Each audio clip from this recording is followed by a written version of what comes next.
जो मांगोगे वो मैं तुम्हें देने के लिए तैयार हूँ। तुम उस छड़ी को मत तोड़ना। मुझे पता है इस छड़ी में तुम्हारी जान बसती है।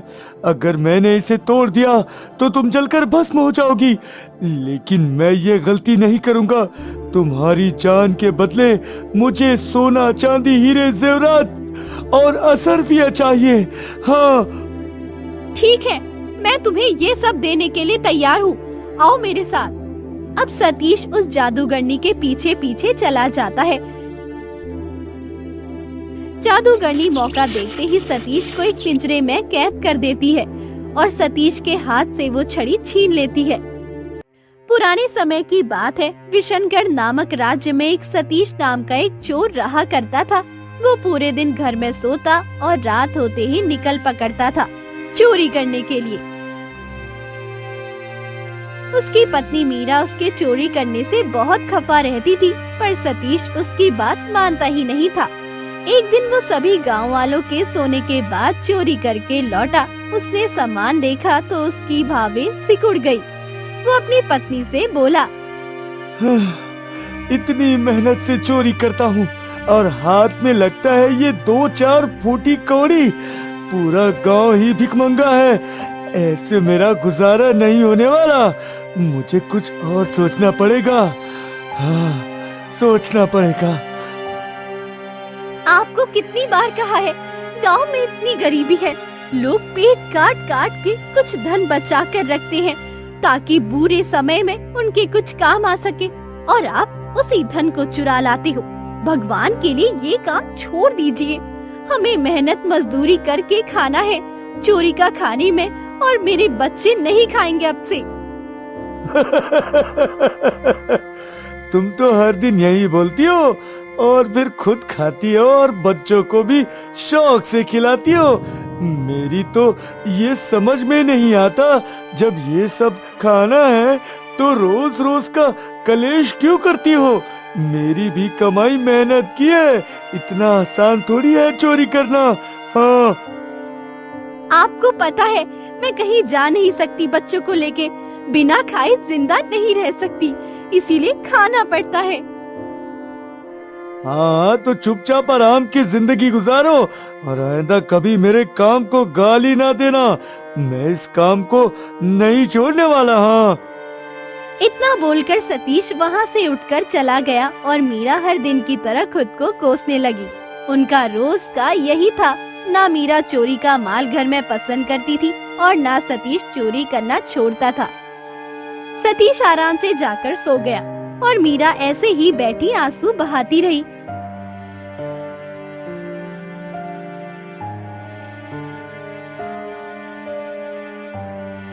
अगले दिन सतीश गांव के पेड़ के नीचे बैठा था। तभी उसने देखा एक बुढ़िया पोटली में कुछ लेके जा रही है। अरे ये बुढ़िया पोटली में क्या लेकर जा रही है? मुझे पता करना होगा। हाँ। अरे काकी, कहाँ इस उम्र में बोझ उठाएगी? ला, तेरे घर तक तुझे छोड़ देता हूँ। तेरा घर भी मेरे घर के पास ही है। ला, मुझे दे। हाँ बेटा, इस उम्र में अब बोझ उठाया नहीं जाता। कल बेटी का विवाह है, बस उसी की तैयारी में लगे हैं। विवाह तो कुछ महीने पहले ही हो जाता। फिर तेरे काका ने कहा एक ही बेटी है, ले दे के विदा करेंगे। बस फसल कट गई। अब कल विवाह है बेटी का। अपनी पत्नी और बच्चों को लेकर आना। अरे हाँ हाँ काकी, क्यों नहीं, मैं जरूर आऊंगा। हाँ।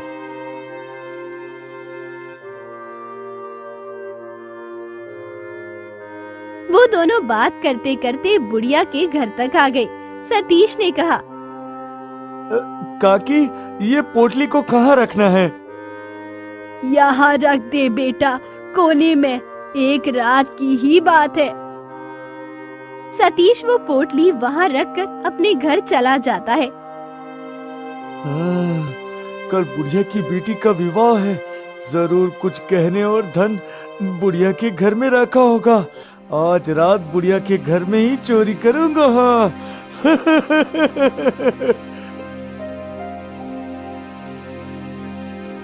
इतना सोचकर वो सबके सोने की प्रतीक्षा करने लगा। जैसे ही आधी रात हुई, सतीश उस बुढ़िया के घर की ओर चल दिया और जल्दी जल्दी सारा सामान समेट लिया और अपने घर की ओर चल दिया। घर आकर उसने देखा उसकी पत्नी सो रही है। सतीश ने उसको जगाया और बोला, अरे भाग्यवान, आज तक मैं तुमको कोई गहने नहीं दे पाया। आज तुम्हारे लिए गहने लाया हूँ, देखो तो जरा। हाँ? कहाँ चोरी की आपने? अरे छोड़ो ये सब, बस देखो कितने सुंदर सुंदर गहने, देखो तो। हाँ? मुझे गहने नहीं चाहिए, अपने पास रखो अपनी मेहनत की चोरी की कमाई। मीरा उठकर दरवाजे पे बैठ गई।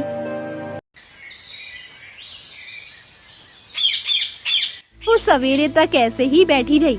वो अभी अपनी किस्मत पे आंसू बहा ही रही थी, तभी बाहर से किसी के रोने की आवाज आई। हाय रे भगवान, मैं लुट गई, बर्बाद हो गई। आज ही मेरी पुत्री का विवाह है और कल रात को कोई चोर घर के अंदर घुस आया। मैंने पुत्री के विवाह के लिए जो धन और गहने बचा कर रखे थे सब ले गया। उसकी आवाज सुनकर मीरा भागते हुए आई। सतीश भी बाहर आया। अरे काकी, क्या बात कर रही है? गांव में चोर घुस आया है। तू आवाज लगा लेती तो हम लोग यही तो रहते हैं, जाने नहीं देते उस चोर को। हाँ, बता दे रहे हैं। बेटा, मुझे पता ही नहीं लगा चोरी कब हुई। सतीश बुढ़िया के साथ खड़ा होकर चोर की काफी देर तक गाली देता रहा और मीरा उसको घूरती रही।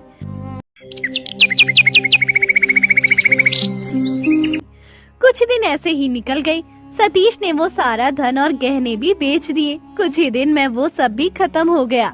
एक दिन वो सोचने लगा, हाँ, मुझे ऐसे ही किसी बड़े खजाने की तलाश है जो सालों साल चले। बुढ़िया के घर से चोरी करने के बाद बड़े सुकून के दिन गुजरे हैं, पर अब फिर से वही सब दिन आ गए हैं, फूटे टूटे। मुझे कुछ और सोचना होगा। हाँ। होते ही वो चोरी करने नहीं गया, जंगल की ओर चल दिया। वहाँ एक पेड़ के नीचे एक आदमी बैठा हुआ था। सतीश को देखते ही वो बोला, अरे कब से मैं यहाँ तेरी प्रतीक्षा कर रहा हूँ। दिन में तूने बोला था मिलने के लिए। सब ठीक तो है ना भाई? अपने धंधे का बस ऐसा ही है। कहीं तुमको चोरी करते हुए किसी ने देख तो नहीं लिया है? अरे ऐसा नहीं है मोहन, मैं ये सोच रहा था, हम दोनों रात दिन मेहनत करते हैं और हाथ क्या लगता है, थोड़ा बहुत धन हम जान पे खेल कर चोरी करते हैं, इसलिए इन गरीबों में गुजारा क्यों करें? हाँ? अरे तो कहना क्या चाहता है भाई? साफ साफ बोल। अरे मैं ये चाहता हूँ हम छोटी मोटी चोरी छोड़ के कहीं बड़ी जगह पर हाथ मारे। हमें महल में चोरी करनी चाहिए, उससे हम एक ही बार में माला माल हो जाएंगे। हाँ, नहीं तो अरे ना ना ना, ये तो सोचना भी मत। गांव में चोरी करना फिर भी आसान है, कोई पहरेदार नहीं होता। पकड़े भी जाए तो भागने का रास्ता भी है। यदि महल में पकड़े गए तो राजा पूरी जिंदगी के लिए कारावास में डाल देंगे। हाँ। अरे इतने दिनों से चोरी कर रहे हैं, कभी पकड़े गए क्या? नहीं ना। मैं तुमसे कह रहा हूँ, हमें चोरी करते हुए बहुत समय हो गया, हम नहीं पकड़े जाएंगे। मेरी बात मान, एक बार चोरी करेंगे और पीढ़ी की पीढ़ी बैठ के खाएगी। हाँ, नहीं तो। हाँ। मोहन तैयार तो नहीं था, पर सतीश की जिद ने उसको मना ही लिया। वो महल में चोरी की योजना बनाने लगे। अच्छा ठीक है, कल रात को महल में चोरी करेंगे। अब घर चलते हैं, सुबह होने वाली है। हाँ हाँ हाँ ठीक है भाई, अभी घर चलते हैं। वो घर की ओर जा ही रहे थे, तभी उनको घोड़े के चलने की आवाज आती है। सतीश, देखा तूने, इतनी रात को घने जंगल की ओर कोई घोड़े पर जा रहा है। कौन हो सकता है? पूरा गांव चैन की नींद सो रहा है कि कौन है जो इतनी रात को हमारी तरफ बेचैन होकर जंगल की ओर बढ़ रहा है। चलो देखते हैं। तू ठीक कह रहा है भाई, चल चल चलकर देखते हैं। हाँ। मोहन और सतीश दोनों उस आदमी के पीछे चल देते हैं जो घोड़े पे बैठा हुआ था।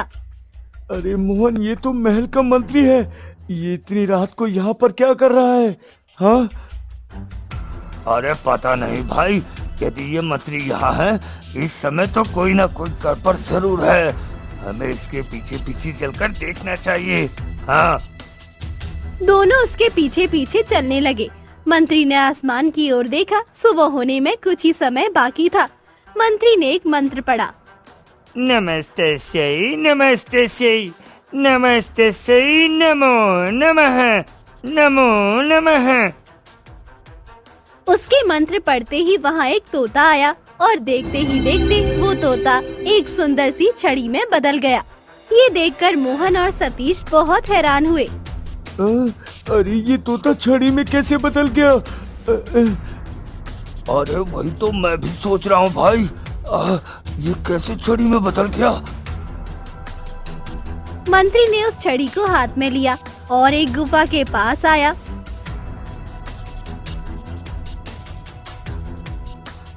उसने वो छड़ी गुफा की तरफ घुमाई जिससे वो गुफा खुल गई।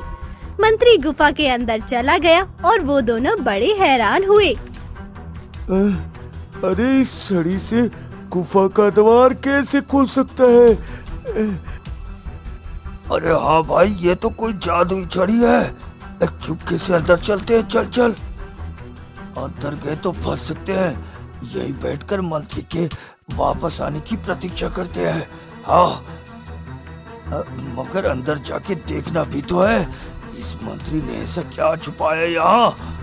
यहाँ बैठ के कुछ पता नहीं चलने वाला। हाँ चल चल चल चलते हैं। हाँ भाई मोहन, तू ठीक कह रहा है। चल भाई चल।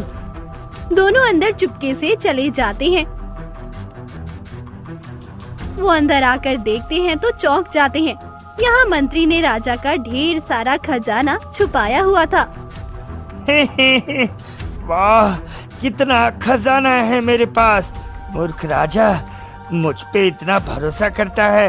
उसको क्या पता मैंने उसके महल से इतना खजाना यहाँ जमा कर लिया है। जिससे मेरी पीढ़ी के भी काम आ सके। और ये मेरा अधिकार भी है। मैं इतनी मेहनत जो करता हूँ महल में, आधे खजाने पे तो मेरा अधिकार होना ही चाहिए। हाँ। मंत्री अपनी खुशी में इतना खोया हुआ था, उसको ये पता ही नहीं लगा दो शातिर चोर उसको अपनी आंखों से देख रहे हैं। अरे भाई, इतना खजाना है, मंत्री के जाने के बाद सारा खजाना घर लेकर जाएंगे। हाँ।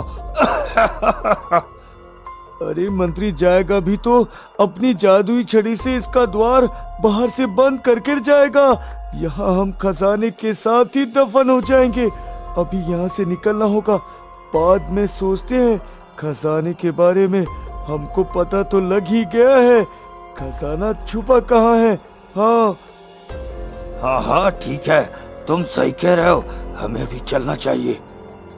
फिर मंत्री ने वहाँ कुछ और खजाना रखा और वापस जाने के लिए मुड़ने लगा। उससे पहले ही सतीश और मोहन चुपके से वहाँ से खिसक गए।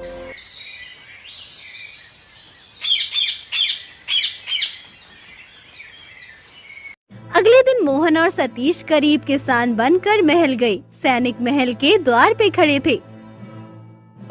हमें मंत्री जी से मिलना है। हाँ। अरे मंत्री जी तो महाराज के साथ राज्य की भलाई के लिए जरूरी बात कर रहे हैं। आप उनसे नहीं मिल सकते अभी, चलो जाओ। अरे हमें उनसे बस कुछ ही देर का काम है, हम बहुत मुसीबत में हैं। गांव में मुसीबतों के पहाड़ टूट रहे हैं। क्या करे कैसे करे कुछ समझ नहीं आ रहा। इसका हल मंत्री जी ही निकाल सकते हैं। हाँ, एक बार मंत्री जी से मिलवा दीजिए, आपकी बहुत कृपा होगी। हाँ। सैनिक ने देखा वो दोनों बहुत परेशान लग रहे थे। सैनिक ने हाँ में सर हिलाया। अच्छा ठीक है, मैं अभी मंत्री जी को बता कर आता हूँ, रुको यहीं।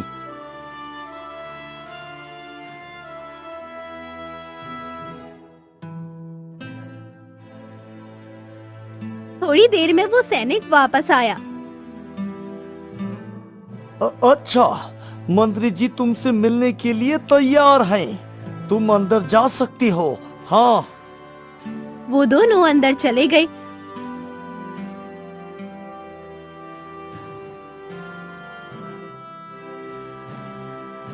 मंत्री जी, आपसे अकेले में कुछ बात करनी है। अरे अकेले में क्यों, यही बोलो सबके सामने। हाँ। नहीं मंत्री जी, हमें आपसे अकेले में ही बात करनी है। कुछ बात ऐसी है जो सिर्फ आपसे ही कर सकते हैं हम। हाँ। अच्छा ठीक है, चलो। वो दोनों के साथ बाहर आ गए। अब मंत्री जी वहाँ अकेले थे। जब सतीश ने मंत्री से अकेले में बात करने की बात रखी तो महारानी का माथा ठनका। वो चुपके से उठकर उनके पीछे पीछे चल दी और कुछ दूरी पे छुपकर उनकी बातें सुनने लगी। मंत्री उन दोनों की ओर देखकर बोला, अच्छा बोलो, क्या बोलना चाहते हो तुम? हाँ बोलो। मंत्री जी, मैं आपका भविष्य देख सकता हूँ। मुझे पता है कल क्या होने वाला है और आज क्या हो चुका है। हाँ। तुम्हें मूर्ख बनाने को नहीं मिला हूँ। अरे जाओ जाओ यहाँ से, जाओ, और भी काम है मुझे। तुम्हारे जैसे पता नहीं कितने आते हैं रोज महल में। चलो जाओ यहाँ से। हाँ कहीं क्या। मैं सच कह रहा हूँ मंत्री जी, आप बोलो तो मैं आपको कुछ आपके बारे में भी बता सकता हूँ। जैसे कि जंगल में वो आपका तोता जादुई छड़ी में बदल जाता है। उस गुफा के अंदर आपने राजमहल का खजाना छुपा कर रखा है, राजा और महारानी की, हाँ, चोरी से। हाँ। ये सुनकर मंत्री बेचैन हो उठा। उसने चारों तरफ देखते हुए कहा, जल्दी से बोलो, और क्या क्या जानते हो तुम उसके अलावा? हाँ जल्दी से बोलो। अरे मैं ये भी जानता हूँ, जहाँ वो खजाना है उसके नीचे खुदाई करो तो और भी खजाना मिलेगा।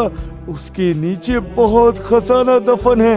यदि आपको हमारी बात पे यकीन नहीं होता तो हम वापस चले जाते हैं। हाँ। इतना बोलकर वो दोनों जाने लगे तो मंत्री ने कहा, मुझे तुम्हारी बात पे यकीन है, मैं करूँगा वहाँ खुदाई। मुझे और खजाना चाहिए। हाँ मुझे और खजाना चाहिए। सतीश और मोहन बहुत खुश हुए। आज रात को तुम दोनों मुझे उसी जंगल में मिलना, मैं तुम्हारी प्रतीक्षा करूँगा। हाँ। महारानी ये सब सुनकर अचंभित रह गई। मंत्री ने हमारे राजमहल में चोरी की, वो भी इतनी सारी। मुझे तो पहले से ही मंत्री पे शक था, पर महाराज मेरी बात सुनने तब ना। आज कुछ भी हो जाए, महाराज को मेरी बात सुननी पड़ेगी। आज मैं उनको मंत्री का सच बता कर रहूंगी, चाहे कुछ हो जाए। महारानी भागते हुए राजा के पास आई। महाराज, महाराज गजब हो गया। अरे क्या हुआ? तुम इतनी परेशान क्यों हो? क्या हुआ बताओ मुझे। मंत्री ने महल में चोरी की है। कोई छोटी मोटी चोरी नहीं, बहुत बड़ी चोरी। और उसने वो सारा खजाना जंगल की गुफा में छुपा कर रखा है। वो हमारे महल में काम करते हैं, वो हमारे साथ ऐसा कैसे कर सकते हैं? अरे होश में आओ महारानी, क्या बोलने जा रही हो? वो मंत्री है हमारे, ऐसे नीच काम थोड़ी करेंगे। और रही बात धन की, तो वो जितना चाहे ले सकते हैं। उनको चोरी करने की क्या आवश्यकता है? कोई आवश्यकता नहीं उन्हें चोरी करने की।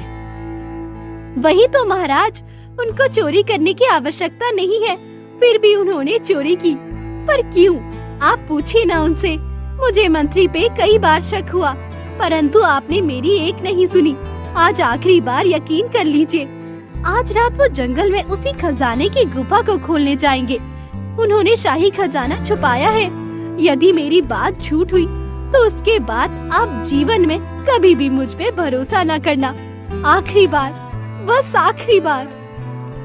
अरे इतना समय नहीं है हमारे पास जो हम अब औरतों की बातों में आकर अपने होनहार मंत्री को खो दे। आप अपने कक्ष में जाइए और आराम कीजिए। हमें राज्य के अहम कामों को पूरा निपटाना है। महारानी दुखी मन से वहाँ से चली गई और राजा अपने कामों में मशरूफ हो गए। ना जाने आज राजा का मन काम में लग ही नहीं रहा था। बार बार उनको महारानी की बोली हुई बातें याद आ रही थी। राजा अपनी जगह से उठे और टहलने लगे। महारानी को डांटने के बाद उनको कुछ अच्छा नहीं लग रहा था। फिर उन्होंने अपना घोड़ा लिया और जंगल की ओर निकल गए। उनके साथ कुछ सैनिक भी थे। वो उसी जगह पहुँचे जहाँ का पता महारानी ने बताया था। एक जगह उनको चिलम की रोशनी दिखाई दी। राजा वहीं रुक गए। महाराज, आप यहीं रुकिए, खतरा हो सकता है। हम जाकर देखते हैं महाराज। हाँ, कुछ देर तुम यहीं रुको, मैं अंदर जाकर देखता हूँ। जल्दी बताओ, कहाँ दफन है खजाना? मैं खुदाई करूंगा और आपस में हम लोग 3 हिस्सों में बांट लेंगे उसे। हाँ, बताओ कहाँ है वो? मंत्री भाई, ये सब खजाना ही तो है। चलो बांटो इसको 3 हिस्से में। हाँ। अरे ये क्या बोल रहे हो तुम? हाँ मंत्री जी, सतीश भाई ठीक कह रहे हैं। ये कोई भविष्य देखने वाला नहीं, चोर है चोर। वो भी ऐसे चोर जो आज तक पकड़े नहीं गए। हाँ ये तुमने ठीक नहीं किया। तुम कहीं भी चोरी कर सकते हो, पर मेरे खजाने को नहीं चुरा सकते। मैं तुमको कारावास में डलवा दूंगा, सारी जिंदगी वही सड़ना। हाँ बता रहे हूँ। अरे कारावास में तो तब डालोगे ना मंत्री जी, जब राजा हुक्म देंगे। उसके पहले नहीं डाल सकते ना। अब इस खजाने के 3 हिस्से करो और बांटो हम में, नहीं तो अभी जाकर राजा को सारा सच बता देंगे। फिर इस खजाने का एक हिस्सा भी नहीं मिलेगा आपको। हाँ। उसकी बात सुनकर मंत्री बुरी तरह डर गया। उसका राज अब 2 शातिर चोरों के सामने आ चुका था। उसने मन में सोचा, अभी इस खजाने के 3 हिस्से करने में ही भलाई है, कुछ तो हाथ लगेगा। राजा को इन्होंने सच बता दिया तो कुछ हाथ नहीं लगेगा। और कारावास अलग से मंत्री ने जल्दी से कहा, अरे नहीं नहीं, ऐसा नहीं करना। मैं इस खजाने के 3 हिस्से करने के लिए तैयार हूँ। हाँ ऐसा बिल्कुल मत कहना। सतीश और मोहन बहुत खुश हो गए। अभी वो तीनों कुछ बोल पाते, तभी उनको राजा की आवाज सुनाई दी। मंत्री, मुझे तुम पे कितना भरोसा था। तुम्हें मेरे भरोसे को तोड़ना नहीं चाहिए था। हाँ। तीनों ने सामने देखा जहाँ राजा खड़े हुए थे। उनका चेहरा मुरझाया हुआ था। सतीश और मोहन ने एक दूसरे को देखा और इशारा किया। राजा ने उन दोनों की ओर देखा तक नहीं और मंत्री की तरफ बढ़े। उनको देखकर लग रहा था जैसे किसी ने उनकी आंखों से पट्टी हटा दी हो और वो ये सब सह नहीं पाए हो। मोहन और सतीश मौका देखकर वहाँ से खिसक लिए। मंत्री, मैं तुम पे कितना भरोसा करता था, तुमने मेरे साथ ऐसा क्यों किया? महारानी मुझे बार बार बोलती रही, परंतु मैंने उसकी एक न सुनी। मैं आपके लिए अपनी महारानी से लड़ता रहा, जलील करता रहा उनको, और फिर भी आपने मेरी ही पीठ पर वार कर दिया। हाँ। मंत्री जी जो न जाने कब से चुप था, अचानक हंसने लगा। महाराज, आपको एक आंख खुली रखनी चाहिए थी ना। किसने कहा था अंधे होके विश्वास करने को? अब सच सामने आ ही गया तो मुझे मजबूरन आपको मानना होगा। अफसोस होगा, परंतु मैं मजबूर हूँ। अपना सच सामने आने के बाद आपको मानना ही पड़ेगा। वो क्या है ना, मैं कारावास में नहीं जा सकता। हाँ। इतना बोलकर मंत्री ने एक झटके से राजा के ऊपर तलवार से वार करना चाहा। उससे पहले ही राजा के सैनिकों ने मंत्री को पकड़ लिया। बहुत डर था ना तुम्हें कारावास में जाने का, अब बाकी की जिंदगी वहीं गुजारना। हाँ। सैनिक राजा के साथ मंत्री को लेके महल आए और मंत्री को कारावास में डाल दिया। महारानी ये सब देखकर हैरान थी। राजा ने महारानी से कहा, महारानी, हम शर्मिंदा हैं। हमने आपकी बात को समझने में बहुत समय लगा दिया। हम शर्मिंदा हैं महारानी। हर चीज का एक समय होता है महाराज, आप ऐसे दुखी ना हो। मुझे खुशी है आपने उस मंत्री को आखिर पकड़ ही लिया। अब हमारा राज्य सुरक्षित है। राजा और रानी खुशी खुशी अपनी जिंदगी बिताने लगे और मंत्री को भी उसके किए की सजा मिल गई। मंत्री की सजा देख के अब सतीश ने भी चोरी करना छोड़ दिया। वो भी राजा से बाल बाल बचा था। ये डर उसके दिल में बैठ गया। अब वो और उसकी पत्नी मीरा मेहनत से काम करते और खाते थे। महल से ही नहीं, गांव में से भी चोरी करनी बंद हो गई थी।